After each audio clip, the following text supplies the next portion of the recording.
Hello guys, welcome back to another reaction video. और मैं हूं ज्योति, वेलकम करती हूं सभी का अपने चैनल में। So without further delay let's get start the video. So दोस्तों, जैसे कि आप सब लोग जानते हो कि फेस्टिवल का सीजन आ चुका है और इस फेस्टिवल के सीजन में क्रिएटर्स को बहुत सारे लवली लवली गिफ्ट रिसीव हो रहे हैं। वहीं पे बहुत सारे क्रिएटर्स अपने सब्सक्राइबर्स को गिव अवे भी कर रहे हैं, अपनी साइड से अपने सब्सक्राइबर को एक्नॉलेज कर रहे हैं जो उनको लगातार कई बार गिफ्ट भेजते हैं, प्रेजेंट्स भेजते हैं। यही कुछ त्योहारों का मौका होता है जब क्रिएटर और सब्सक्राइबर्स को आपस में एक दूसरे को गिफ्ट देने और लेने का सीजन होता है। तो वहीं पे अगर हम बात करें डरावना सेठ की, तो आप लोग जानते ही हैं कि डरावना सेठ को तो आए दिन बहुत बहुत बहुत सारे गिफ्ट रिसीव होते हैं। गिफ्ट रिसीव के नाम पे उन्हें बहुत सारे कप्स मिलते हैं जो उनके घर में ऑलरेडी एक पूरा कॉर्नर बना है और वो कॉर्नर ठस ठस फुल है। इनफैक्ट उनके जितने भी किचन के कबर्ड्स हैं वो सारे के सारे कैबिनेट सब कुछ फुल है। उनके पास इतने कप स्टॉक में आ गए हैं कि उनके पास आई डोंट थिंक सो कि घर में कोई कप रखने की जगह भी होगी। अदर देन कप्स, उनके पेट्स के लिए इतने सारे टॉयज आते हैं, उनके लिए कपड़े आते हैं और तो और डॉग एंड कैट फूड भी भर भर के आता है, जो अक्सर वो अपने व्लॉग में हमें दिखाती हैं, खोलती हुई नजर आती हैं। Really sweet gesture of her subscribers कि उनके सब्सक्राइबर्स उनको इतना प्यार करते हैं कि उनको इतनी सारी चीजें गिफ्ट करते हैं। हालांकि कई बार डरावना सेठ ने ये बोला है कि मुझे गिफ्ट मत भेजिए, गिफ्ट के नाम पे आप लोग मुझे डॉग फूड या कैट फूड प्रोवाइड कर सकते हैं। एंड उनके सब्सक्राइबर्स ने उनकी वो बात भी सुनी, इसलिए आपने उनके एंट्रेंस के साथ ही जो एक स्टोर टाइप का रूम बनाया, वहां पे इतने बड़े बड़े बैग्स डॉग और कैट फूड्स के रहते हैं जो अक्सर आपको डरावना सेठ बांटती हुई भी नजर आती है। चलो, ये तो रही सब्सक्राइबर की बात कि सब्सक्राइबर ने उनकी बात का मान रखा और उनको उनके हिसाब की चीजें प्रोवाइड की। लेकिन उसके बाद बात करते हैं कि डरावना सेठ की साइड से उनके सब्सक्राइबर्स के लिए क्या गया। जहां पे आजकल हर ब्लॉगर गिव अवे कर रहा है, जरूरतमंदों को चीजें दे रहा है, वहीं पे अगर डरावना सेठ की भी ड्रेस की बात की जाए तो उनके पास भी ऐसे बहुत सारे कपड़े हैं जो वो खुद कई बार हमें अपने कबर्ड्स में दिखाती हुई नजर आई हैं कि ये मेरे लहंगे हैं, ये मेरी साड़ी है जो मेरे पे नहीं आती। कई कई पुराने पुराने कपड़े भी उनके पास नजर आए हैं, लेकिन उन्होंने आज तक कभी भी अपने सब्सक्राइबर्स के लिए गिव अवे नहीं किया। वहीं पे अगर इनके कमेंट सेक्शन देखें तो ऐसे बहुत से लोग इनसे डिमांड करते हैं कि मैम हमें ये कपड़े भेज दीजिए, मैम हमारे पास कपड़े नहीं है, हमें ये भेज दीजिए। लेकिन आज तक डरावना सेठ की साइड से कोई भी इनिशिएटिव नहीं आया।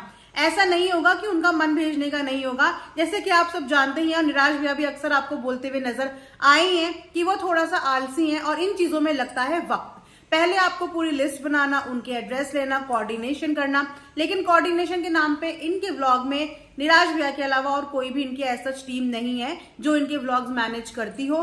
तो इसीलिए वो कोऑर्डिनेशन में शायद हो सकता है इनको टाइम लगता हो, लेकिन मुझे लगता है कि अब शुरू कर देना चाहिए क्योंकि इनके पास कप की भी इतनी ज्यादा भरमार है और पेट्स के टॉयज की तो इतनी ज्यादा भरमार है कि उनकी अब लगता है कोई वैल्यू ही नहीं है। और डॉग और कैट फूड के लिए मुझे लगता है कि इनको एक प्रॉपर किसी ऑर्गेनाइजेशन के साथ कुछ टाई अप्स करने चाहिए क्योंकि ये शायद बाकी लोगों को प्रोवाइड नहीं करा पाती होंगी। जनरली ये अपने आसपास के जो इन्हें दिखते हैं उन्हें प्रोवाइड कराती है, पर जिस हिसाब से इनके घर में कैट और डॉग फूड आता है, मुझे लगता है कि ये थोड़ा और आगे तक भी उन कैट्स और डॉग्स को दे सकती है, स्ट्रे डॉग्स को जिनको जरूरत है और जो इनके घर से काफी काफी दूर है।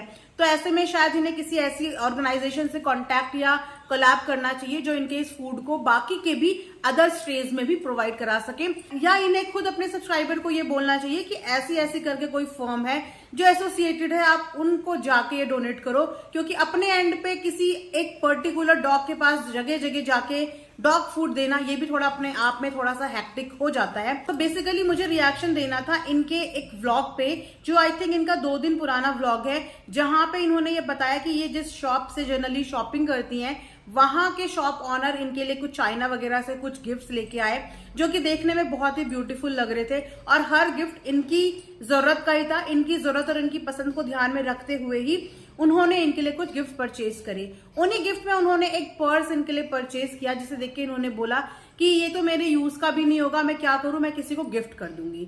तो ये चीज ना मुझे बहुत ज्यादा बुरी लगी और ये चीज हमें, आपको और इनफैक्ट हम अपने बच्चों को भी ये बातें सिखाते हैं कि जब भी कोई गिफ्ट देता है बेटा उसका गिफ्ट प्रीशियस होता है, हमें उसकी गिफ्ट की कभी भी इंसल्ट नहीं करनी चाहिए और किसी का गिफ्ट कभी किसी को नहीं देना चाहिए। अगर आपने वो गिफ्ट किसी को देना भी था तो आपको अपने व्लॉग में नहीं बताना था, क्योंकि आपका व्लॉग वो भी फॉलो कर रहे होंगे और उन्हें भी सुन के ये चीज अच्छी नहीं लगी होगी कि आपने अपने सब्सक्राइबर से पूछ लिया कि आप लोग मुझे बताना कि मुझे ये किसी को देना चाहिए या नहीं। कुछ चीजें आप ऑफ कैमरा भी कर सकते हो ताकि देने वाले को भी बुरा ना लगे और देखने वाले को भी बुरा ना लगे। लेकिन वही बात है ना कि किसी को गिफ्ट, जब ज्यादा किसी को गिफ्ट्स आने लगते हैं तो शायद उसकी नजरों में गिफ्ट की वैल्यूज कम होती चली जाती है। वैसा ही कुछ लग रहा था कि 1 मिनट भी नहीं लगा बोलने में कि ये पर्स मैं किसी और को गिफ्ट कर दूंगी। अपनी अपनी सोच, अपने अपने तरीके। उसके बाद वो इनके लिए कुछ कॉफी कैंडीज लाए थे, इनकी पसंद को अगेन ध्यान में रखते हुए कि इनको कॉफी कितनी पसंद है। तो यहाँ पे मैं बात करूंगी अब हाइजीन की। घर में एक डॉग भी होता है ना तो हमें हाइजीन प्रॉपर मेंटेन करनी पड़ती है, क्योंकि आप चाहे ना चाहे डॉग का हेयर फॉल आप रोक नहीं सकते। डॉग हर 2-3 दिन में स्ट्रिंग करते हैं, आप कितना उन पर डिओ या परफ्यूम्स डालोगे, इतने केमिकल्स भी आप डॉग पे नहीं डाल सकते। डॉग बाहर घूमने जाते हैं, वॉक करने जाते हैं तो उनके पैर भी गंदे होते हैं और इनके डॉग अक्सर इनके बेड पे, बिस्तर पे आपको दिखेंगे। ठीक है, डॉग लवर होना एक अच्छी बात है, लेकिन उसके साथ साथ एक हाइजीन मेंटेन करना ये भी अपने आप में एक रिस्पॉन्सिबिलिटी बन जाती है, क्योंकि अगर आप बीमार हो जाओगे तो फिर आप उन डॉग्स की कैसे देखभाल करोगे। तो डॉग्स के साथ साथ आपका भी हेल्दी होना बहुत ज्यादा जरूरी है। और वैसे भी इन मैडम को बहुत सारे ऑलरेडी इतने सारे हेल्थ इश्यूज हैं, उसमें अगर ये इस तरीके का अनहाइजीनिक माहौल रखेंगी तो आप सोचो कि फिर इनकी हेल्थ पे उसका क्या असर पड़ेगा। ऑलरेडी इनके थ्रॉट पे इतने इन्फेक्शन रहते हैं और बोलते हैं कि पेट्स के तो हेयर भी इंसान बॉडी में, ह्यूमन बॉडी में जाए तो वो बहुत तरीके की नुकसान पहुंचा सकते हैं। तो वैसे ही इन्होंने क्या, इन्हें एक कैंडी जो गिफ्ट मिली थी, इन्होंने वो कैंडी दिखाने के लिए उसी बिस्तर पे रख दी जिस बेड पे इनके 2 पेट्स ऑलरेडी घूम रहे थे और नाच रहे थे। सारा दिन बेड पे वो डॉग्स रहते हैं और उसी कैंडी को वापस से इन्होंने मुंह में डाल दिया, जो कि लिटरली एक अनहाइजीनिक बिहेवियर था। प्यार अपनी जगह होता है, लेकिन हाइजीन मेंटेन करनी भी जरूरी है, क्योंकि आपको बहुत सारे लोग देखते हैं। अगर आप इस तरीके का केयरलेस बिहेव करोगे तो आपको देख के बहुत सारे बच्चे भी यही करेंगे कि नहीं, डरावना मैडम तो करती है, मैं भी खाऊंगा। क्योंकि इनकी अधिकतर फैन फॉलोइंग बच्चों की है। 15 से 20 साल के बच्चे हैं जो इन्हें देखते हैं और 14-15 साल के बच्चे तो ये सब चीजें देख के बहुत इंस्पायर होते हैं कि नहीं, अब डॉग लवर हैं तो हम डॉग के लिए कुछ भी करें, उनका जूठा भी खा लें। तो ये सब चीजें देखो नहीं होती। प्यार होता है, लेकिन हाइजीन मेंटेन करना एक अपनी जगह होता है। तो एक वो भी चीज मुझे सही नहीं लगी, तो मुझे लगा मुझे उस चीज के बारे में बताना चाहिए। बाकी व्लॉग में सब कुछ ठीक था। सफाई अभियान चालू है और सफाई अभियान में चाहती तो बाहर से किसी एजेंसी को ऑर्डर कर सकती थी, जैसे लोग करते ही हैं अक्सर, क्योंकि इनके घर में 4 पेट्स हैं और पेट्स के साथ घर में कितनी ज्यादा क्लीनिंग की जरूरत होगी, क्योंकि एक ही पेट के हेयर संभालने इतने मुश्किल हो जाते हैं। वहां पे 4 पेट्स के तो डेफिनेटली इन्हें बाहर की किसी एजेंसी को अप्रोच करना था अपने घर की डीप क्लीनिंग के लिए। लेकिन चलो, अगर इन्होंने जिम्मा खुद ही उठा लिया है तो कुछ अच्छा ही कर लेंगे और इस बहाने इनका आलस भी थोड़ा सा दूर होगा, क्योंकि अब निराश भैया ताने मार ही रहे हैं 2 दिन से कि बहुत आलसी हो गई है। फेस्टिव सीजन आता है तो खैर ये आलस सबके अंदर आ जाता है कि अब मिठाइयां भी खानी पड़ेंगी, अब चीट मील भी होगी। तो चलो देखेंगे, बाद में देखेंगे। थोड़ा सा एक कैजुअल सा जेस्चर आ जाता है, थोड़ा सा लेट इट बी वाला, but it's okay. I hope कि ये जो मैंने बातें बताई हैं इन बातों पे आगे इम्प्रोमाइज होगा और इन बातों को कंसीडर जरूर किया जाएगा। सो यहीं पे आज का रिएक्शन एंड करती हूँ। आई होप आप लोगों को पसंद आया होगा। लाइक शेयर एंड सब्सक्राइब जरूर किया करें।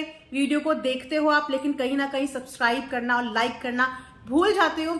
आप ही के लिए मेहनत करते हैं ताकि आप तक हम अपनी बात पहुंचा सकें और व्लॉगर्स तक उनको इम्प्रूव करने के कुछ टिप्स दे सके। तो आप लोग लाइक जरूर करना। यहीं पे आज का वीडियो एंड करती हूँ। Thanks for watching earth mom Dehradun.